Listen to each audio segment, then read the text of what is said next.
before we get into some things, I'm getting the fucking Rice Krispie treat. It's gonna be like a bootleg kind of ghetto version of like a reaction video or whatever, because like I don't have the proper thing. I'm using this box for a stand at this point. It's getting cut out the video. But I just want to talk about this whole LATTO and Nicki Minaj situation. I just want to talk about it because it seems to be a problem, and I don't get why there is a problem. We already know who the fucking is. Like, it just gets really redundant when they come out, but it's fine. I'm a guy, I don't have any say in this, but like guys don't, when there's a rap beef in like the guy community, there's not like really a big rude raw, but when it's Nicki Minaj, it's always something, and then it gets credits hurts, and then it just like, it's sad to see that stuff happening, bro. Like for real. So, what we're not gonna do anymore is tolerate the disrespect. Yeah, Lil Kim, whatever happened between them happened, but that wasn't my time, right? Like, for real, that's sad to see. Y'all be like hindering her success, taking her off the charts. Like, I haven't heard her on the radio in so long. Barely even Super Freaky Girl, to be honest, but she's getting all these accolades because we buy her stuff. But like, it's sad to see that these people be trying to really stop her back now. Like, that's sad. And then scratch off. Talking about 40 years old. My mom 42. Like, and she look younger than you. But let's see what blackteablog got to say.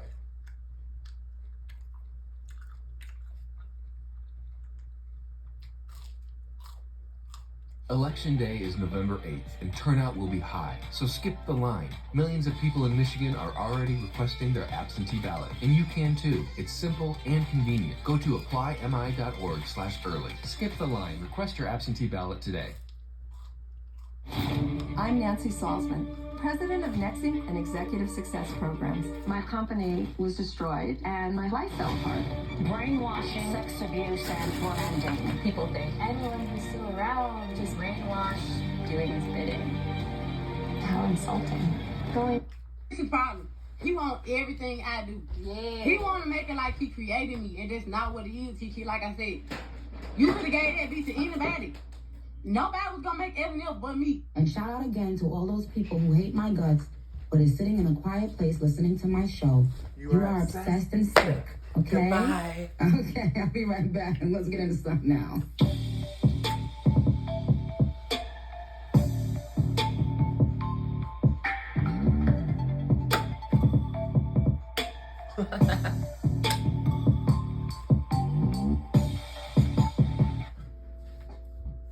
What's good, you guys? Welcome back to my channel. It's your girl Ebony. Alright, you guys, there are several topics I do want to discuss in this video. The first topic being none other than the rapper and producer Hit Kid coming out to air out Glorilla and to also put out there that her new label is trying to take him to court over a song he created. Talk about a mess. He also clears up the fact that Cardi B allegedly did not say that Sweetie needed to be removed because of Offset. So let's get into it. So you guys know that Hit Kid is a producer. He is the creator and mastermind behind the song FNF. Now he is basically saying that when he put, Glorilla on the song, he warned her ahead of time that this song was going to blow up. And he also warned her that labels are going to be coming for her. So to make sure that she understood that this song is still going to be solely copyrighted to him and her. However, you guys know that once you sign to a label, especially once you sign a 360, the label tries to take ownership of any content you have actually put out before you get signed, because they want.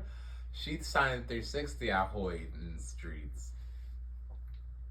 So Young Gotti is getting that check, because when you saw that video where she was dancing on the plane, she didn't even look down at the papers. She just signed, hurry up and buy. I would have done the same thing, no cap.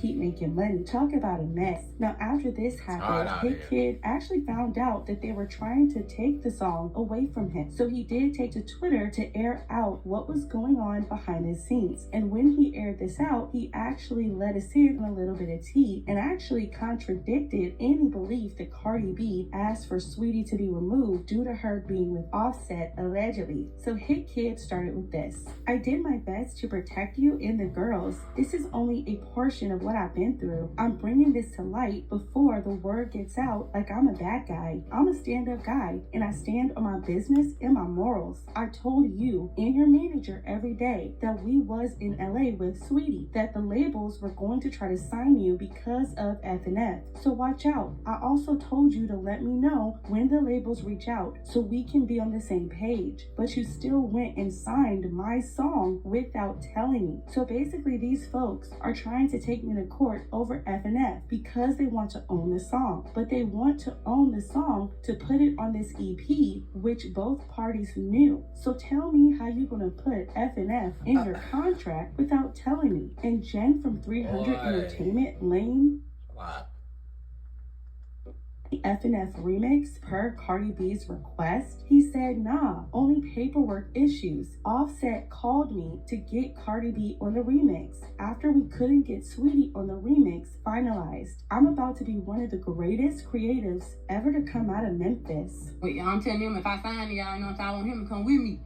I'm telling that the whole time. And then another thing he kept saying, I can't remember exactly what it was about, but he ended up saying, if they want you, they gonna have to pay me. I forgot what amount he said. He just said between 100K or 500K. They gonna have to pay me for this song. He got the same thing after he kept saying labels called me. So I'm like, he on some So he's saying I use CMG lawyers. My lawyer is not a CMG lawyer. He was trying to get me to use his lawyer though. He was like, use my lawyer, use my lawyer. No, I'm not using your lawyer, man, because I'm not using your lawyer. I used another lawyer, and he not CMG lawyer. Wrote that box. He just said, say it again at the end. That's the problem. He want everything I do. Yeah. He want to make it like he created me, and that's not what it is. He like I said, you could have gave that beat to anybody. Nobody was gonna make F&F but me. I was the only person that was gonna make F&F. So stop acting like you discovered me. He can credit on multiple occasions. He's a great producer. He just do. And I was getting mad, like I swear to God, I cried. Okay, I'm like, you talk about how people deals and you trying to do me the same way. Like we was cool before and now you like this money and you turn on me like you not trying to give me no percentage of the song. They lying on here like they trying to do 50-50 and they not. So it was crazy. Like that, I never bought internet. So look, you guys, what is my thought about this? Well, Hit Kid did get online to basically voice his frustration. I don't even know what Do I think that he has a good point? Absolutely, but I also think that is the nature of the game. As soon as Glorilla signed that 360, she pretty much signed over the rights to a lot of the stuff that she worked on before she was in her deal. And a lot of times, rappers and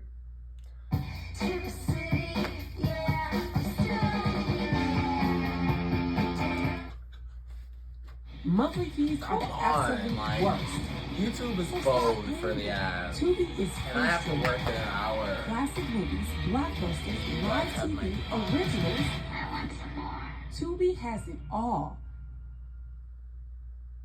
Producers who aren't big enough to defend themselves, especially legally, do get pushed off to the sidelines, and a lot of their work does get taken from them because they don't have the means to fight it. So I also think that another side of this is that he could have maybe aired this out privately with Glorilla. It did make him seem like he was out here looking for some support, right? Okay. But I think that the most important thing about this is that at the end of the day, once Glorilla signed that contract, even if it is made by you, done by you, blood, sweat, and tears, that label now owns that, and they're not going to stop happen anything not to get that away from you, because they want to make sure that they're recouping everything they put into Glorilla because she's in a 360. So this is so unfortunate. Much love to, Hit Kid, and I do feel bad for him, but I also appreciate the fact that he cleared up that situation with Cardi B by saying, look, Cardi B did not ask for Sweetie to be removed, okay? It was a paperwork issue. But I also find it interesting that Offset is calling people asking for Cardi B to be on songs. I mean, what? What? Like, is that what? I've never heard of a husband calling people to be on their songs, but it's a music industry, so maybe that's the way it works. I don't know. All right, you guys, the next topic is none other than people accusing Jason Lee of stealing from Kanye West. Now, you guys know that Jason Lee did have some closeness to Kanye over the last couple of months. We saw them pictured outside of a brunch where... That's a gooby goober. He's saying, get to the tea. Like, he's a chop. Okay, good part. That Lil Kim and Nicki Minaj obviously have not repaired their beef yet, and Latto and Nicki Minaj did get into a very heated argument on Twitter. I'm sorry. 24 hours after this, Lil Kim said beautiful back in the day. Now she looks like she's having an allergic reaction, right? Doesn't she? Lil Kim wanted to jump into Latto's comments to show her some love. She said, "My boo looks so fire, queen." Now, when she did this, people started calling Lil Kim bitter. I actually went through some of Latto's posts. I never saw Latto or Kim showing this much love to each other. And, what is your guys' thought on this? So for her to do it, it just seems so, calculated and strategic. And who knows? Maybe they talk behind the scenes. We don't know. I guess we have to find out and see. But people on social media were not here for it. Now, before we wrap up this video, you guys, I also want to take a second to mention the fact that Brat actually spoke out in defense of Nicki Minaj and this whole Grammy debacle. You guys know that Nicki Minaj spoke out that she felt that because Super Freaky Girl was moved to the pop category, that so should Big Energy Latto's song, because they're similar. And like, Latto, you 23, we the same age. You could have been like, you could have kept that shit. That's real, because I heard that shit on 955, and that's a pop radio station. So like, that shit was played more on pop than it was on 97.9, the hip hop and R&B show. So for you to get mad and shit is like, you really did this because you had something up your big ass sleeve. Looking like new, but it ain't new. I wouldn't get breastfed from your titties. That's all I'm saying. So pretty much pop records. Now, Brat actually sat out and she did speak on what Nicki Minaj had to say. Check this out. Because it's not a pop record. She rapped on the whole song. Right. Right. So it could be something going on with the Grammys. The Grammys don't always do us right. So there's really no telling what is going on. But I just hate the beef. I wish we could fix it. So as you guys heard, she even said it herself. Nicki Minaj rapped on the entire track. So why is this in a pop category? And it is good to see other female rappers rally behind Nicki Minaj, because a lot of the men are still very quiet. They haven't said anything in support of Nicki, really. And I think that's what's missing. A lot of times, our Black women who hold these high statuses are left out to dry when they talk about things that are affecting them in their line of work. And so to see Brat come out and support Nicki Minaj, I thought that was awesome. And I want to hear from you guys down. Did she basically just call the Brat the man? I'm done with Black T-Vlog because that's stop.